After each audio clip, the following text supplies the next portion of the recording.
is Nisma Amir with another episode of our amazing program Meet the CEO, जिसका मकसद है पाकिस्तान के कामयाब तरीन CEOs को डिस्कवर करना और आपसे मिलवाना, so that you can learn from their success and the struggles behind their journey. Today we're going to meet Mr. Zain Ashraf Mughal, who is the brainchild behind Seed Out, a non-profit microfinancing organization. He also made Pakistan proud by making it to the Forbes 30 Under 30.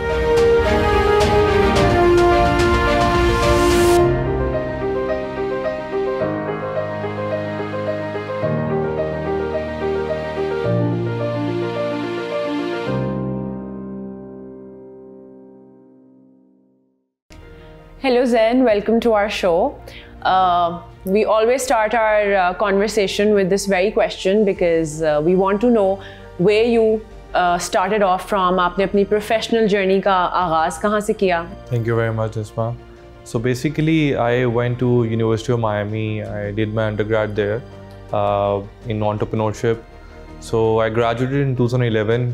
और उसके बाद obviously मैं क्योंकि हम 4 भाई हैं उसमें सबसे छोटा हूँ, तो एक बहुत ज़्यादा बर्डन भी था कि ज़िंदगी में कुछ करना है और करके दिखाना है माँ बाप को भी, और एक फ़ादर की भी लेगेसी थी, उसको भी लेके चलना है, और ख़ुद भी कुछ करना है, तो कुछ ऐसा करना है कि ज़िंदगी में लोग आपको याद करें.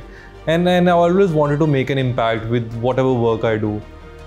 एक तो I wanted to create an impact by creating Pakistan first crowd funding platform which would alleviate poverty.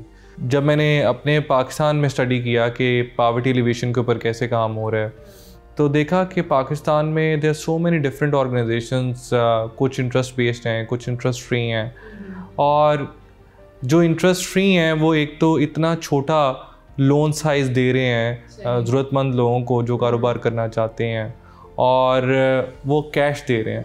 और होता ही है कि अनफॉर्चुनेटली जब आप किसी को कैश देते हो और स्मॉल साइज़ में देते हो, वो लेने वाला बजाय कारोबार शुरू करने के वो घर पे जाता है, उसकी किसी और ज़रूरत पे वो पैसे इस्तेमाल हो जाते हैं, एग्जॉस्ट कर लेता है. So rather than becoming an entrepreneur, that person goes to another organisation and takes interest based loans. जब मैं बड़ा हो रहा था पाकिस्तान में, तो मुझे ये होता था कि यार मेरी अम्मी के पास कितनी ख़वातीन आ रही हैं और वही औरतें हैं बार बार, और वो चेहरे बदल नहीं रहे. क्या वजह है? Even though my mother is trying to help them, but मैं जब अपनी वालदा से बात डिस्कस करता था तो हमेशा कहती थी कि बेटा कोई ऐसा काम करें कि इतनी हेल्प पाकिस्तान में लोगों की करें कि लेने वाला देने वाले की सफ़ में खड़ा हो जाए. सही. तो वो एक बड़ा ज़हन में मेरा ख्याल है कि एक मार्क था उनकी बातों का कि then we took all the right things from the different organisations, और कहा कि then how SeedOut started, कि हमने एक ऐसा इदारा बनाया जहाँ पे एक तो हम ऑनलाइन प्लेटफॉर्म के ज़रिए हम क्राउड फंड करवा के देते हैं लोगों को उनके बिजनेसेस के लिए पैसे. दूसरा, हम किसी को हार्ड कैश नहीं देते, हम उनके बिजनेसेस इस्टेब्लिश और एग्जीक्यूट करके देते हैं, इंश्योर करते हैं कि देने वाले का पैसा सही जगह पे इस्तेमाल हो. Is there a particular criteria जो कि चाहिए होता है जिससे एक इंसान एलिजिबल हो जाए to get funded through SeedOut, and what is the process generally? अगर एक इंसान है जो चाहता है कि भाई मैं सीड आउट के थ्रू फंडिंग लेना चाहता हूँ, तो उसका प्रोसेस क्या है, वो कैसे आप लोगों तक पहुँचता है, क्या उसके लिए क्राइटेरिया रिक्वायर्ड होता है? जी बिल्कुल निस्मा, उसमें बड़ा सिंपल सा क्राइटेरिया है. देखें, कोई भी आदमी जो कारोबार करना चाहता है और उसके पास माली वसाइल नहीं है, अगर वो गुर्बत की लकीर के नीचे है, उनका सिर्फ ये काम है कि उन्होंने हमारे दफ्तर में जाना है और कहना है कि मैं कारोबार करना चाहता हूँ. हमारा 7 लेवल्स के ऊपर मुश्तमिल एक प्रोसेस बनाया हुआ है वेरिफिकेशन का. वो कोई भी आदमी पहली स्टेज के ऊपर रिजेक्ट नहीं किया जा सकता. जब वो दफ्तर के अंदर जाता है और उसने कहा मैं कारोबार करना चाहता हूँ, तो हमारा नुमाइंदा जो डेस्क ऑफिसर है वो उसकी बेसिक एप्लीकेशन लेगा, उसको क्रेडिट ऑफिसर के पास ऑनलाइन डैशबोर्ड को सेंड कर देगा, उसके बाद उसकी सोशल इकोनॉमिक वैल्यूएशन की जाएगी, फिर क्रेडिट ऑफिसर और सोशल मोबिलाइजर का घर विजिट करेंगे, देखेंगे कि आया ये एलिजिबल भी है कि नहीं है, इसके बच्चे स्कूल जा रहे हैं, ये किराए के घर में रहता है, अपने घर में रहता है, बिजली का बिल कितना आ रहा है, घर में कितने एसेट्स हैं. तो ये सारी चीज़ें वेरीफाई करने के बाद वो उसकी कंटेंट लिखते हैं और उसकी प्रोफाइल पब्लिश कर दी जाती है ऑनलाइन, और आखिर में उसकी आर्टिफिशियल इंटेलिजेंस के ज़रिए वो प्लेटफॉर्म ही बताता है कि ये बंदा एलिजिबल है कि नहीं. जैसे वो एलिजिबिलिटी क्राइटेरिया में आ जाता है, उसके सारे टिक मार्क्स और सोशल इकोनॉमिक वैल्यूएशन के जितने उसकी वैल्यूएशंस हैं, वो उसके बाद उसको एक क्यूमुलेटिव नंबर देता है और उसको पब्लिश कर देता है क्राउड फंडिंग प्लेटफॉर्म। तो जनरली एक स्टार्टअप को कितनी ड्यूरेशन लगती है to accumulate the funding that is required for them to start? Basically इसमें 2 तरीके हैं। एक ये है कि हमारा एक रिवॉल्विंग फंड है और इस रिवॉल्विंग फंड बेसिकली जिस बंदे को हम कारोबार शुरू करवा के देते हैं, ये बिल्कुल बगैर सूद के।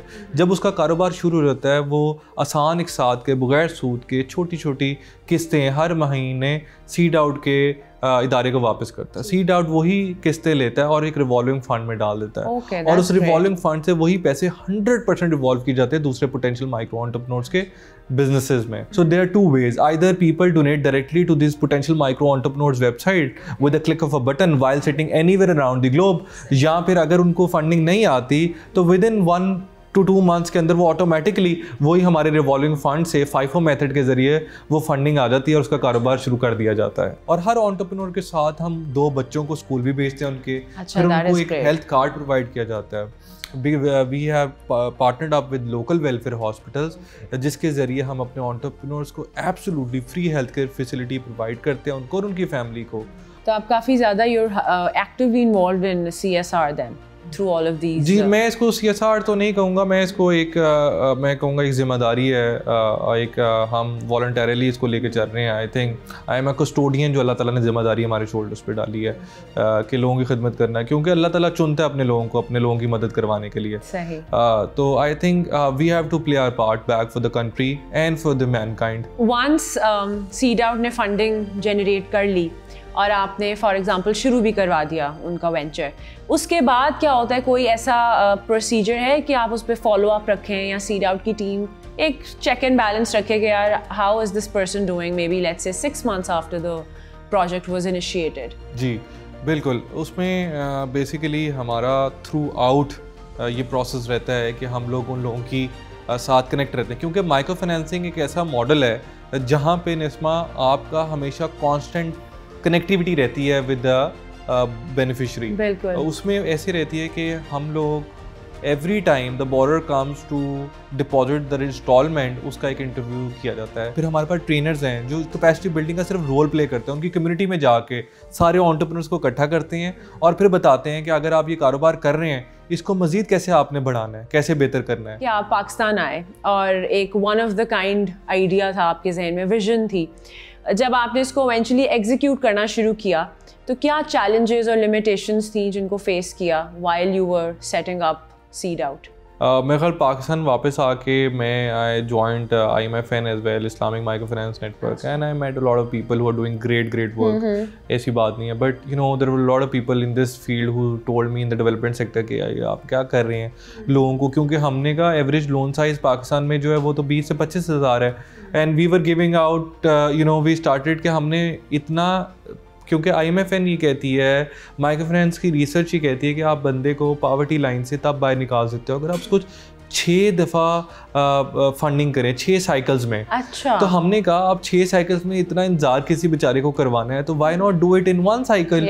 तो हमने 6 साइकिल के इक्विवेलेंट इतनी लोनिंग शुरू की। सो हमारा जो एवरेज लोन साइज भी है that is the highest in Pakistan. कि सब लोग कहते थे कि आप ख़राब कर रहे हैं फील्ड को, क्योंकि बहुत सारे इदारे थे अनफॉर्चुनेटली जो इंटरेस्ट बेस्ड भी काम कर रहे हैं, जो नहीं चाहते कि कोई लोग आके जेन्युइन काम करें। बिल्कुल। सेकेंडली निस्मा हमारा कभी भी गोल नहीं था कि हम नंबर्स प्ले करें। अल्हम्दुलिल्लाह हमारी हम्बल एफर्ट के साथ हमने हमारी टीम बहुत अच्छी है कि हमने अभी 1300 प्लस लोगों के कारोबार शुरू करवा चुके हैं। कोई 4000 के करीब बच्चा है जो वापस स्कूल जाना शुरू हो गया है। बट हमारा हमेशा गोल ये रहा है कि यू नो इम्पैक्टफुल काम करें, ये ना करें कि सिर्फ लोगों को दिखाने के लिए हम छोटे पैकेट बना के बांटते फिरें। ऐसा नहीं, हम असल में ज़िंदगी बदलना चाहते। कई लोग हैं जो 7000 पर तनख्वाह लेते थे, आज अल्हम्दुलिल्लाह उन्होंने 5-5, 6-6 बंदे अपने नीचे एम्प्लॉय किए हैं, अपने एसेट्स बना लिए, अपनी गाड़ियाँ बना ली हैं डिस्ट्रीब्यूशन के लिए। और असल क्रेडिट तो मैं ऑनेस्टली अपने फादर को दूंगा, you know who has always been a guideline, a lifeline for us, जो हैव ऑलवेज सपोर्टेड मी के बेटा कोई ऐसा काम करो जो लोगों के काम आए। You have also received the Commonwealth Youth Award and which was a great big achievement, और पाकिस्तान को रिप्रेजेंट करना इतने एक लेवल पर और उस स्टैचर पर, how was the feeling and how was that experience? I think that was an amazing experience. You know, I was the first Pakistani to receive the Commonwealth Award for excellence in development work. सही. और सबसे अच्छी बात ये थी, you know, having Pakistan's flag in Commonwealth ceremony. Prince Harry से मिले, Meghan Markle से मिला. फिर I was also in the roundtable conference for the development sector with the Prince William. Definitely a moment of proud for me and for my country. And you know, when Prince Harry met me, he told me, okay, I have learned about a lot of microfinance institutions, but this is by far the most organized organizations I'm looking at. And I really want you to replicate this model in other Commonwealth countries too. अच्छा. So I think it is a moment of proud, but at the end of the day, I think the actual goal is to help people. उससे हटाना चाहिए. और ये award मेरा ख्याल है उन सब लोगों के लिए जिन्होंने अपनी ज़िंदगियाँ बदली हैं इस इदारे के ज़रिए और जो बदलना चाहते हैं, और उन सब लोगों के लिए जो इस इदारे के लिए काम कर रहे हैं, चाहे वो मेरे टीम मेंबर्स हैं या वॉलंटियर्स हैं. Super Asia is something that your father initiated. Hardee's Pakistan भी आप लोगों के अम्ब्रेला में आता है. As a young person who just come back, तो आपकी भी एक विजन होगी इन बिजनेसेस को लेके. How were you able to add value to these अपने तरीके से और एक अपनी विजन के साथ? इस फॉर मी मुझे ख्याल है I think my university played a really big part in my grooming when it came to my professional career. मैंने जो सीखा है वो ये सीखा है कि you know your business idea should be solving a problem in the society. Secondly, you really need to hire the best people and allocate the right jobs to the right people. पुराने ज़माने में होता था कि सेठ culture होता था, सारे काम खुद करने होते थे. हम सिस्टम्स पे ज़्यादा बिलीव नहीं करते थे. हम कहते थे हम अकाउंटेंट भी खुद हैं, मार्केटिंग भी हमने खुद करनी है, सेल्स भी हमने खुद करनी है. So for me, the core objectives was 3 P's. It's people, process and product. You hire the best people, you delegate them the right jobs, then you work on your processes. आप organize करें, systematic करें, आप best of the best ERP implement करें, आप information technology को integrate करें अपने systems के अंदर, आप best technology buy करें, आप अपनी production unit को automate करें, then it's obviously the product. आपकी प्रोडक्ट में जान होनी चाहिए, आपकी प्रोडक्ट कोई प्रॉब्लम सॉल्व कर रही हो, आपकी प्रोडक्ट सस्टेनेबल होनी चाहिए. So I think when you integrate and synergise all these 3 P's, then you can get a good product out of everything. For me, it has always been good team building, motivating them and ensuring that the right thing is being done through the right people. मैं micro manage नहीं कभी करना चाहा चीज़ों को, हमेशा macro manage किया. और विजन देने का हमारा एम होता है हम ग्रो करें, हम डिवर्सिफाई करें. You are one person, right? So या तो आप छोटे काम कर लें या एक बड़ा काम कर लें या उस टीम को मैनेज कर लें. So it all depends on you. So I think मेरा तो हमेशा से ये रहा है कि अच्छी तरह से टीम मैनेजमेंट करें और इसको अच्छे तरीके से एज ए लार्जर होराइजन में देख के चीज़ों को लेके चलें. Moving on, in 2019, you were listed in Forbes 30 under 30 for the social entrepreneur category. Basically, Forbes, of course, is a very prestigious acknowledgement, and उसकी significance बहुत important रही है. I believe कि you know putting seed out on an international flag was very important.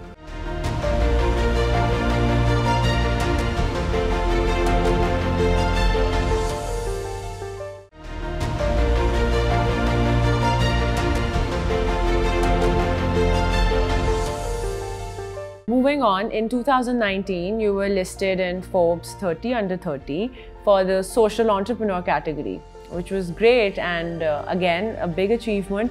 तो उसकी क्या significance रही है आपकी professional life में, personally? Basically, Forbes, of course, is a very prestigious acknowledgement, and उसकी significance बहुत important रही है. I believe कि you know putting seed out on an international flag was very important. Letting everybody know, letting the world know what we're doing. और मेरा I'm a true believer कि synergies के साथ ही आप grow कर सकते हैं.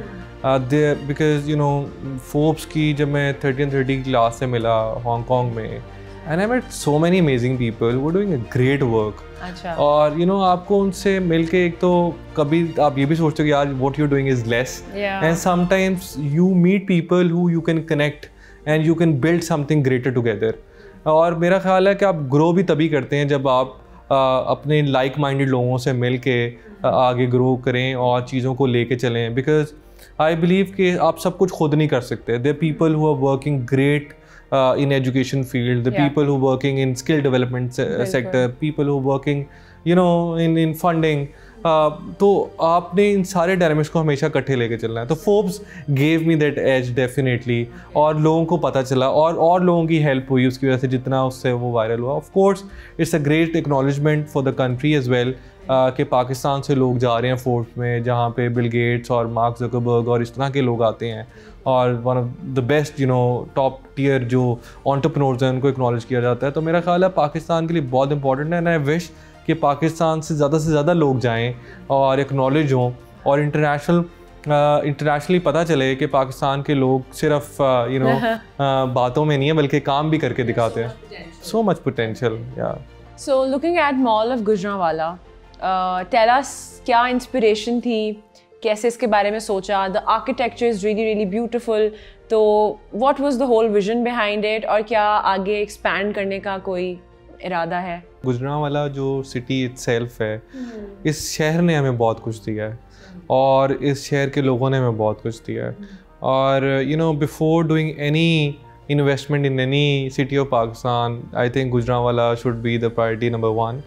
और आप जब देखें, आप यूरोप भी जाएं और इंग्लैंड भी जाएं, हमेशा जो बिल्डिंग्स आपको पुरानी कभी नहीं लगती, बेशक वो 200-200 साल 400-400 साल पुरानी बिल्डिंग्स हों, हमेशा टाइमलेस होती हैं, जिनका आर्किटेक्चर एक एंटीक होता है, जिनका आर्किटेक्चर विक्टोरियन होता है, फ्रेंच होता है, स्पेनिश होता है. तो वही कॉन्सेप्ट लेके हम पाकिस्तान में गुजरांवाला में लेकर आए कि हमने एक बहुत विक्टोरियन आर्किटेक्चर को इंटीग्रेट किया अपनी बिल्डिंग के साथ, और इंश्योर किया कि उसके सारे इर्द गिर्द एम्बियंस भी वैसे ही बनाया जाए. उसके पहले यहाँ पे जो एरिया था, यहाँ पे एक बहुत ज़्यादा गार्बेज डंप किया जाता था. So we initiated this movement कि हम इसको रिमूव करें और यहाँ पे एक पार्क डेवलप कर दिया जाए अपने पैसों से.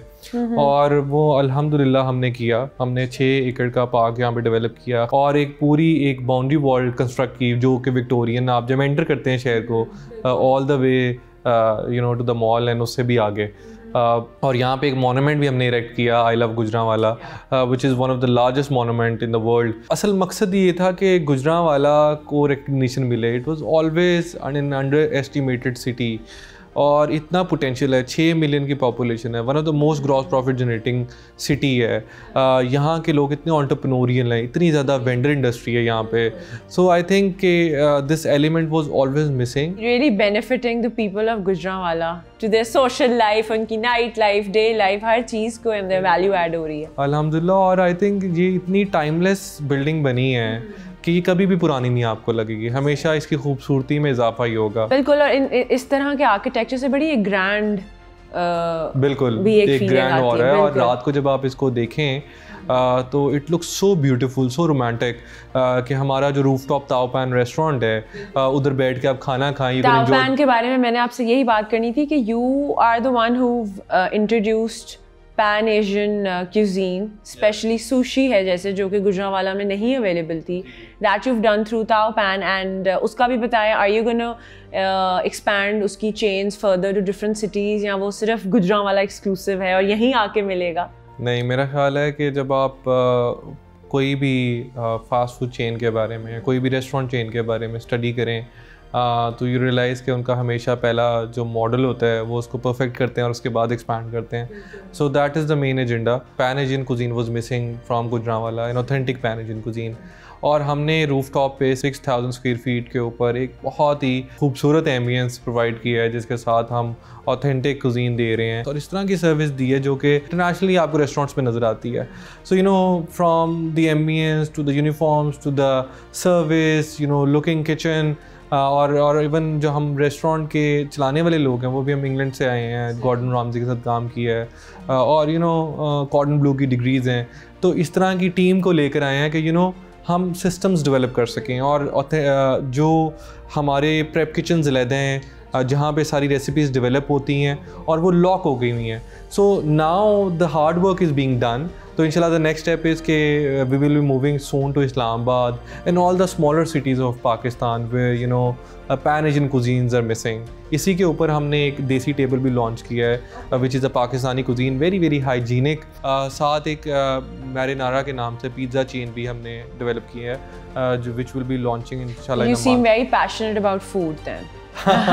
I think this has happened in the past a year or so, and I believe it's a very lucrative market, and there's a lot of space or room for improvement too. और पाकिस्तान में हम देखते हैं कि हम international brands को बाहर से लेकर आते हैं और यहाँ पे पूरी दुनिया में वो लाख चेन्स खोल के फिर पाकिस्तान आती हैं, तो why can't we do that? Definitely. They're also humans, and I believe कि it has to start from Pakistan too, कि हमारी चेन इतनी ज़्यादा आप इस्टेब्लिश करें इतने लार्ज स्केल पे कि आप बल्कि बाहर के मुल्कों में भी बेचें। As we all have been going through the pandemic, it's been more than a year, तो हर एक के बिजनेस को कोविड ने डिफरेंट तरीक़ों से अफेक्ट किया है। आपके बिजनेसेस को किस तरह से अफेक्ट किया है और किस तरह से आपने उसको डील किया है उन चैलेंजेस को इस पूरे अरसे में? I think when it comes to home appliances business Super Asia, alhamdulillah that has been lucrative and doing well. Yes, food business को बहुत बुरी तरह इफ़ेक्ट किया, बट उसमें भी some parts में जैसे हमारा फाइन डाइन रेस्टोरेंट्स हैं उनको इफ़ेक्ट हुआ।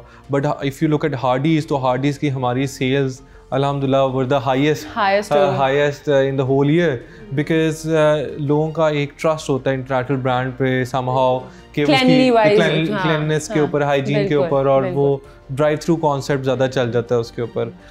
तो आई थिंक इतना ज़्यादा हमारे ऊपर नहीं रहा। It has been a mix for you. हाँ, it has been a very very mixed, and I believe कि अगर आप अच्छे तरीके को चैलेंजेस को मैनेज कर लें तो वो हमेशा आपके एडवांटेज में आता है। बट मेरा ख्याल है कि जब आपको प्रॉब्लम्स आती हैं वो बहुत सारी अपॉर्चुनिटीज़ भी आपके लिए ओपन अप कर देता है।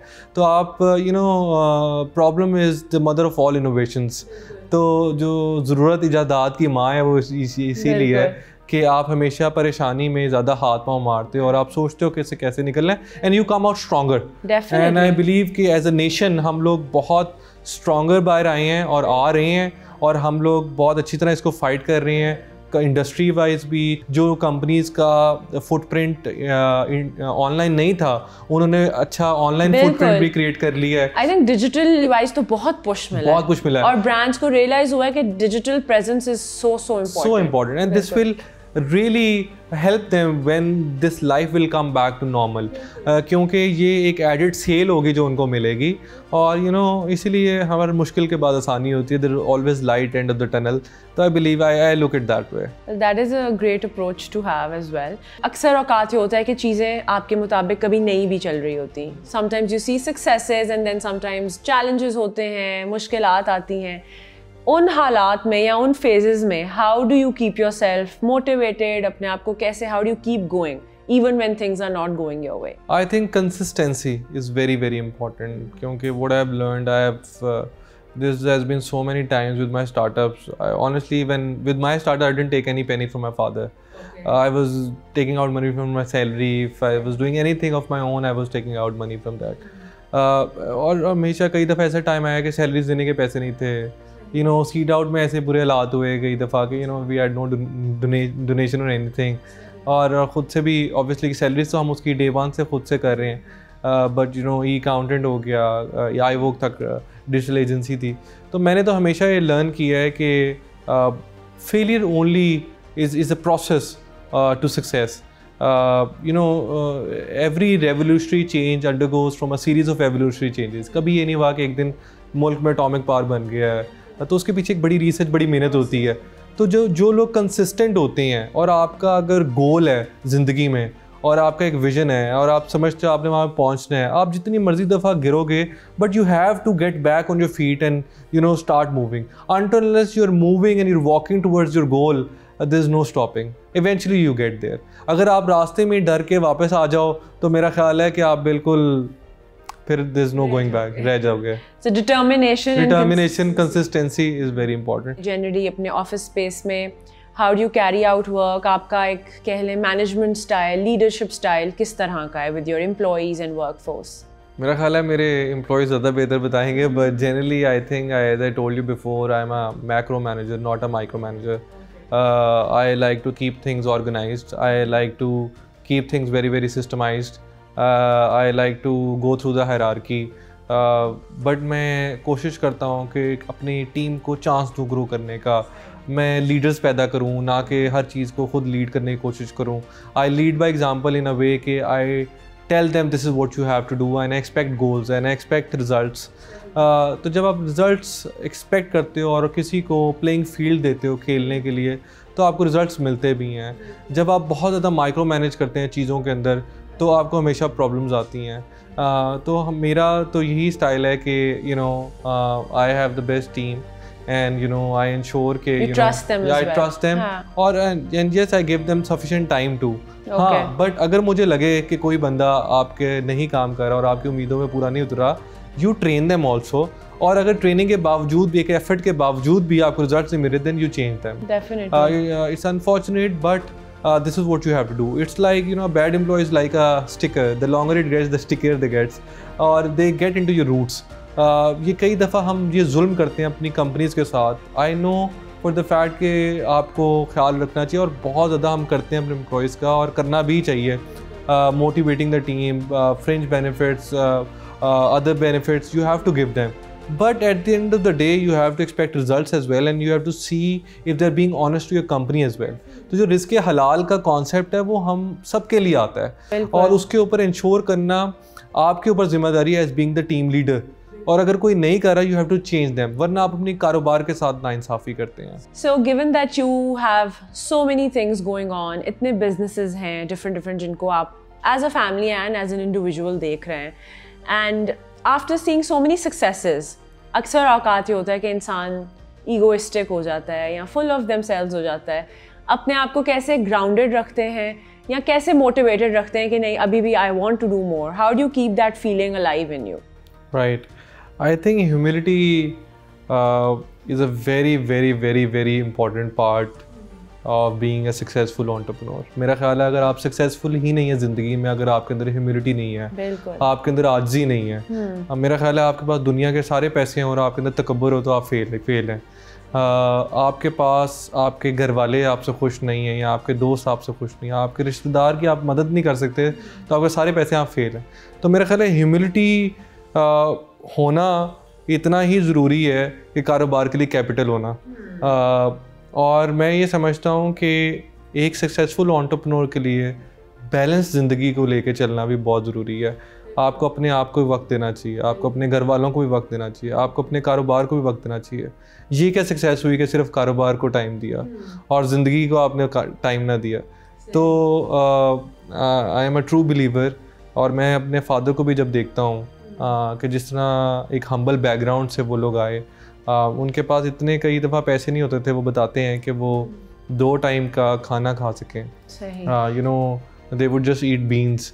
और you know my father tells me कि उनकी सबसे जो बड़ी खुशी होती थी, हैप्पीनेस होती थी, कि वो ये थी कि जब मेरे दादा वो मेरे फादर के फादर उनको शोल्डर बिठा के कहीं से गुलाब जामुन लेके देते थे एक, you know after 1 week. And my grand father passed away when my father was 14-15 years old. Okay. So he was working and studying at the same time. और उनका अपना एक कारखाना था और वहाँ पे ये लोग स्क्रू ड्राइवर्स बनाते थे और यू नो स्पेयर पार्ट्स बनाते थे. और करते करते अल्लाह ताला ने एक इतनी इज़्ज़त दी. तो कहने का मकसद ये है कि इंसान को अपना असल नहीं भूलना चाहिए, क्योंकि हर एक ने अपने असल को लौट के जाना है. तो किस चीज़ का तकब्बर, किस चीज़ का गुरूर, जब हमने खुद स्पुर्दे खाक हो जाना है, इस मिट्टी में मिल जाना है. और जब अल्लाह की इस मट्टी में मिल जाना है तो अल्लाह की दी हुई चीज़ों का क्या तकब्बर होना. अगर आपसे ये पूछा जाए कि आपकी इंस्पिरेशन कौन रहा है जिससे आप बहुत इम्प्रेस हुए हो? हैज़ बीन माय फादर, जिनको हमेशा मैंने मेहनत करते देखा है और who has always never been tired of new ideas, who has always been very very visionary.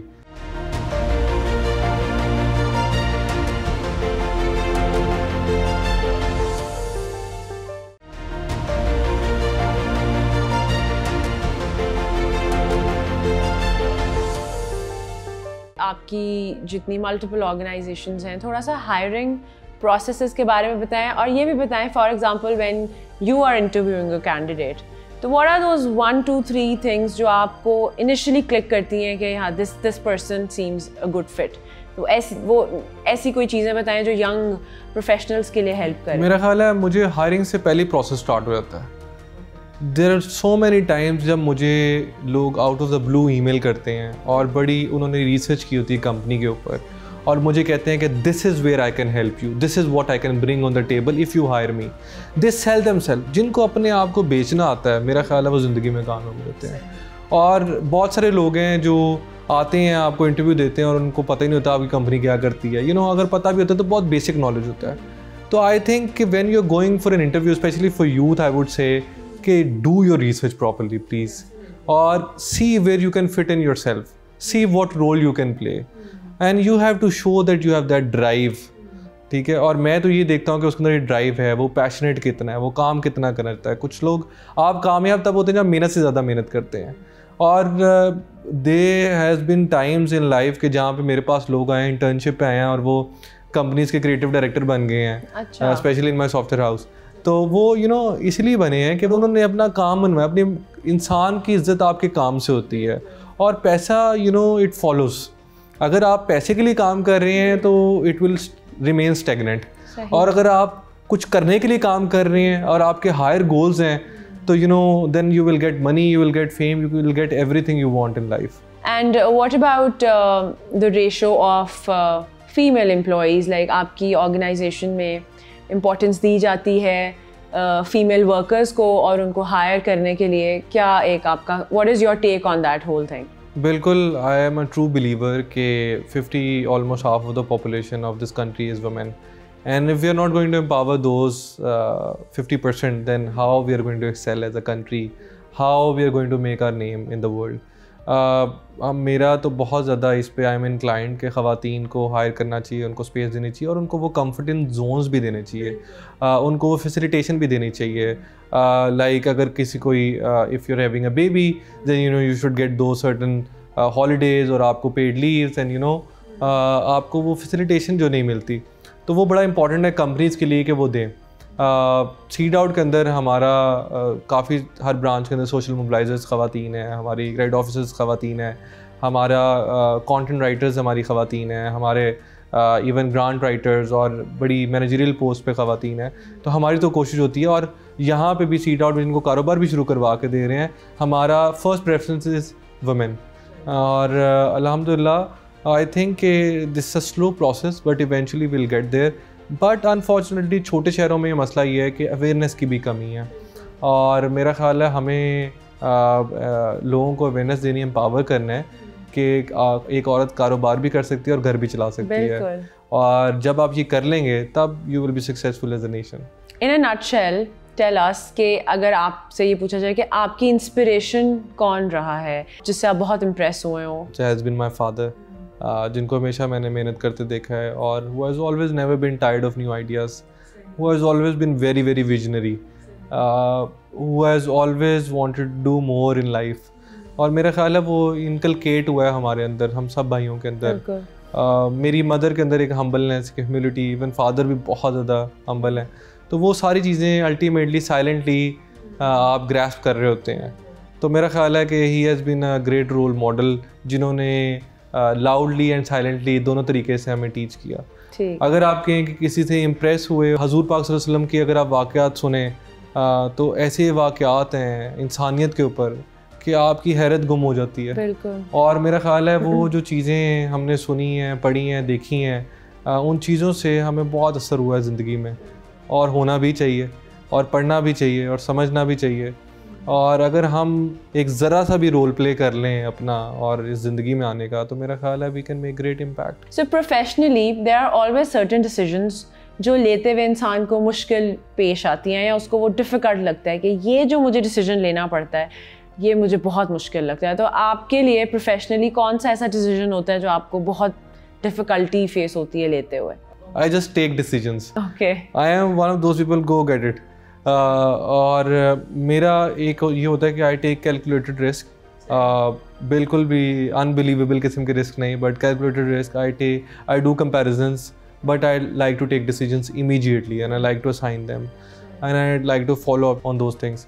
तो जो लोग डिसीजन नहीं कर पाते टाइमली, मेरा ख्याल है वो बहुत पीछे रह जाती हैं।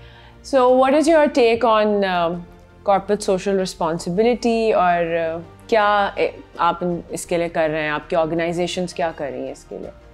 बिल्कुल, I believe it's very important to give back to employees and your community. और सुपर एजिया हम लोग हमारा एक हॉस्पिटल है, मोहम्मद इन वेलफेयर हॉस्पिटल, जहाँ पे हम अपनी कम्युनिटी के इर्द गिर्द लोगों को और अपने एम्प्लॉयज़ को absolutely free health care provide करते हैं। और हम गुजरांवाला लिवर फाउंडेशन है उसके पार्ट हैं, जहाँ पे हेपेटाइटिस के पेशेंट्स का एब्सोल्युटली फ्री ट्रीटमेंट दिया जाता है। सही। तो आई थिंक ये it's very very important if you not giving back to society, because पैसा एक टाइम तक के लिए आपकी ज़रूरत पूरी करता है और उसके बाद it's a responsibility that people puts on your shoulder. उसके बाद you have to give back the trust, you have to give back, you have to give the profit of that trust to those people. तो I think सब companies को करना चाहिए काम, जितना भी वो कर सकें, चाहे थोड़ा करें चाहे ज़्यादा करें। This is what we do. जब बहुत चीज़ें स्ट्रेसफुल हो जाएं, how do you manage your stress, या क्या कोपिंग स्ट्रैटेजीज़ होती हैं अपने स्ट्रेस को डील करने के लिए? अच्छा, I try to think about all those good things that I have achieved in my life and Allah has blessed us with. I try to be thankful to Allah. You know, exercise is also very good. Yeah, definitely. I try to take out time. I'm a big fan of horses. I play polo also. तो मैं कोशिश करता हूँ मैं पोलो खेलूँ, daily exercise करूँ, daily या gym करूँ या स्टिक एंड बॉल करूँ, पोलो खेलूँ। तो उससे ये होता है कि स्ट्रेस मैकेनिज्म आप कोप अप कर लेते हैं चीज़ों को। You think clearly, you get a good sleep and when you wake up you start fresh. Otherwise नहीं तो आप डूबते जाते हो अगर आप अपने ऊपर टाइम इन्वेस्ट ना करो, अपने फूड फॉर सोल ना लाओ। तो I think exercise is very very important to cope up with stress. And what about your idea of happiness? What is happiness to you? Idea of happiness is contentment. मेरा ख्याल है कि हमें तो अगर आप कहें कि आपको अपनी कौन सी गाड़ी का नंबर याद है, तो मुझे अपनी पहली गाड़ी का नंबर याद है, जो कल्टस गाड़ी थी, जो पहली दफ़ा हमारे घर वालों ने ली थी, प्राइवेट गाड़ी। पहले इकट्ठी गाड़ियाँ होती थी सबकी, तो हम सारा दिन, हमारा पुराना घर होता था तो हम सारा दिन बैठ के वेट करते रहे कि गाड़ी ने कब आना कब। उसका मुझे कलर भी याद है, ग्रे कलर की वो गाड़ी थी। और हम जब वो गाड़ी, उसकी इतनी खुशी थी। उसके बाद कई गाड़ियाँ आईं, कई गाड़ियाँ गईं और दुनिया की बेस्ट गाड़ियाँ भी आईं, सबसे महंगी गाड़ियाँ भी आईं। वो फीलिंग, वो खुशी, तो मेरा ख्याल है कंटेंटमेंट अल्लाह की नेमत, अल्लाह जिसको चाहे दे दे। तो कोशिश करनी चाहिए जो अल्लाह ने दिया उसका शुक्र अदा करें और उसमें खुश रहें, वरना एंड तो किसी चीज़ का भी नहीं है।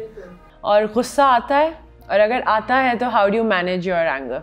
गुस्सा आता है, बहुत ज़्यादा नहीं आता, बहुत कम आता है, पर जब आता है बहुत ज़्यादा आता है, एकदम निकल जाता है, फिर I get back to normal.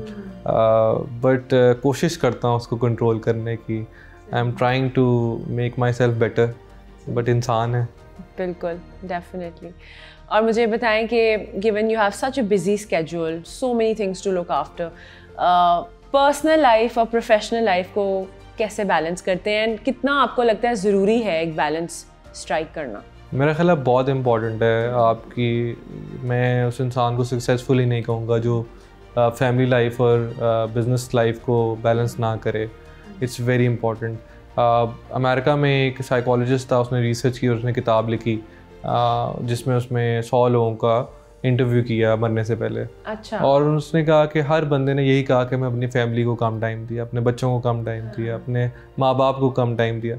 तो आई थिंक आप किस लिए कमाते हो? इसीलिए कि आप एक अच्छी ज़िंदगी गुजार सकें। तो अब मसला ये है कि हमें इंस्टेंट ग्रेटिफिकेशन चाहिए हर चीज़ में। हम चाहते हैं ऑनलाइन खुशियाँ मिलें, सब कुछ वो, specially with our generation. Exactly. तो हमें जो पास बैठे हैं वो दूर हो गए, जो दूर चले गए हैं वो पास हो गए हैं। तो I think it's very important to strike a balance and be happy with whatever you have and with the people around you. So are you fond of reading books? And अगर कोई ऐसी बुक हो जो बहुत impact छोड़ गई हो आप पे, वो हमसे शेयर करें। Start with Why, साइमन सिनेक की बुक है। अच्छा। आई थिंक उसने मेरी ज़िंदगी में बहुत इम्पैक्ट क्रिएट किया। He is a very good scholar also. उसकी टेड टॉक्स भी बहुत अच्छी हैं, मेरे ख्याल सबको सुननी चाहिए। ज़िंदगी का मकसद पता चलता है। सही। Then Stephen Covey, 7 Habits of Highly Effective People. I think those habits are very important to form. अब उनकी एक नई बुक भी आई है for the teenagers, 7 Habits of Teenagers. अच्छा. तो I would suggest all those mothers and parents के वो अपने बच्चों को कहें कि वो पढ़ें और implement करें अपनी ज़िंदगी में. इस recent अरसे में कोई ऐसी innovation जो globally हुई हो जो आपके लिए या आपकी उसने attention grab की हो या it's one of your favorite innovations of recent times? I think अभी मैं जो देख रहा हूँ कि बहुत ज़्यादा कंपनीज हैं स्पेशली मेरी फील्ड के अंदर जो इंटीग्रेट कर रही हैं एक दूसरे के साथ यू नो पहले इंडिविजुअली डेवलपमेंट्स होती थी दुनिया में. अब क्या हो रहा है कि बहुत ज़्यादा आर्टिफिशियल इंटेलिजेंस के ज़रिए जो इनोवेशन आ रही है जहाँ पे ह्यूमन डेवलपमेंट को भी कम किया जा रहा है, जो ह्यूमन इंटरफेरेंस के साथ ऑटोमेटिकली कोडिंग हो रही है. तो मेरा ख्याल है दैट रियली impressed me कि you know ये टाइम आना था कि ऑटोमेटिकली चीज़ें अब खुद इवॉल्व हों और क्योंकि जितनी आपकी इंटरेक्शन होगी ह्यूमन की गूगल के साथ, ऑनलाइन के साथ, सॉफ्टवेयर के साथ, ऑटोमेटिकली उसकी कोडिंग भी होती जाएगी साथ साथ. तो I think this is something that is amazing. अगर हम कहें आपकी जो पूरी जर्नी है, गिवन अभी आप you are young and you have a long way to go इंशाल्लाह, बट अभी तक की जो जर्नी है, what it has taught you? I think stay humble, stay consistent, be thankful to Allah, and you know never say no to new ideas because I see my youth being so scared of taking a leap of faith. वो हमेशा ये कहते हैं यार मैं कारोबार करूँगा fail ना हो जाए. आप कारोबार नहीं करेंगे तो आप पहले ही फेल हैं. तो बात ये कि you always have to jump into the ideas, you always have to really harness your capabilities and see what you're capable of, see what you can achieve. और हमेशा आपको अगर डर और हारने का कोई बात नहीं, शुरू करें. at least it will be a learning curve for you और आप उससे बाहर निकलेंगे and then you'll start something new. And on an ending note, I want you to give a message to all our young professionals and budding entrepreneurs. Find yourself, find your sweet spot. Secondly, whatever you do in business, your business should be a solution to the problem in the society. Your product should be a solution to the problem in the society. Secondly, first thing first को लेके चलें. हमेशा ये होता ही है कि हमेशा आखिरी चीज़ को पहले करना शुरू करते हैं और पहली करने वाली चीज़ बाद में करते हैं. First thing first. तीसरी बात मैं कहूँगा सिनर्जीज बिल्ड करें, पार्टनरशिप्स क्रिएट करें. अगर किसी ने कुछ किया उसको बेहतर करने की कोशिश करें. It doesn't matter if something has been done before, what really matters is who does it best. सही. चौथा मैं ये कहूँगा कि अल्लाह ताला के साथ कारोबार करें. जो बंदा अल्लाह के साथ कारोबार करता है हो ही नहीं सकता कि वो बंदा अनसक्सेसफुल हो जाए. जब आप अल्लाह के साथ कारोबार करेंगे आप बेशक अपने कहते हैं कि मुसलमान होने के नाते आपको 2.5% ज़कात देनी है, बट मैं ये समझता हूँ कि अच्छे इंसान होने के नाते आपको अपने वक्त की भी ज़कात निकालनी चाहिए. और जब आप अपने वक्त की ज़कात निकालेंगे अल्लाह ताला अपना टाइम इन्वेस्ट करेगा आपके कारोबार में. जिस तरह 70 गुना पैसे वापस आते हैं, इसी तरह 70 गुना वक्त भी आपके कारोबार में डलेगा. तो ये ज़रूर करें, लोगों के काम आएँ. कोई बंदा आपसे हेल्प मांगता है उसके काम आए. कोशिश करें लीड करें लोगों को, और कोशिश करें अगर आपके पास कोई नॉलेज है, कोई इन्फॉर्मेशन है, पास ऑन करें दूसरों को. दुआ मांगनी चाहिए कि अल्लाह ताला हमें उन लोगों में से बना दे जो लोगों के काम आ सके. So this was a very inspiring and a refreshing conversation we had with Mr. Zain Ashraf Mughal. For more such conversations, keep on watching our show Meet the CEO, only on Discover Pakistan.